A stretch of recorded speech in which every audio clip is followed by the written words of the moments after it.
இந்த டப்ல தான் நம்ம ஜெட் பிளாக் கப்பீஸ் எல்லாத்தையும் ப்ரீடிங் விட்டுருந்தோம். எதுக்காக ப்ரீடிங் விட்டுருந்தோம்? 3 கப்பி ஃபிஷ்ஷை ப்ரீடிங் விட்டு அதை 30 மாற்றணும். 30 மீனை மறுபடியும் ப்ரீடிங் விட்டு அதை 100 மீனா மாற்றணும் அப்படிங்கிறது தான் பிளான். ஆனால் நடந்தது மொத்தமாக சொதப்பல் அப்படின்னு தான் சொல்லணும். நிறைய கப்பி மீன் அதோட சொந்த குட்டியவே சாப்பிடும் அப்படின்னு கேள்விப்பட்டிருக்கேன். ஆனால் ஜெட் பிளாக் கப்பி சாப்பிடாது அப்படின்னு கேள்விப்பட்டிருக்கேன். அந்த நம்பிக்கையில் நான் ப்ரீடிங் கேஜ் எதுவுமே போடாமல் ஃப்ரீயாக விட்டுருந்தேன்.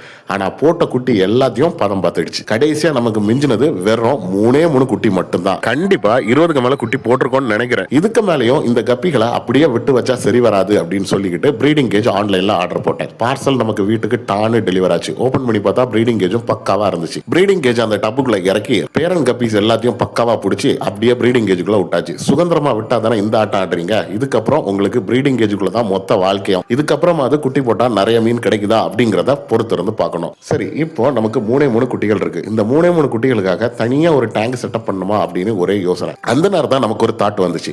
கிண்டர் ஜாய் தீம்ல கிட்ஸுக்கு பிடிச்ச மாதிரி ஒரு ஃபிஷ் டேங்கை நம்ம கொஞ்ச நாள் முன்னாடி ரெடி பண்ணியிருந்தோம்.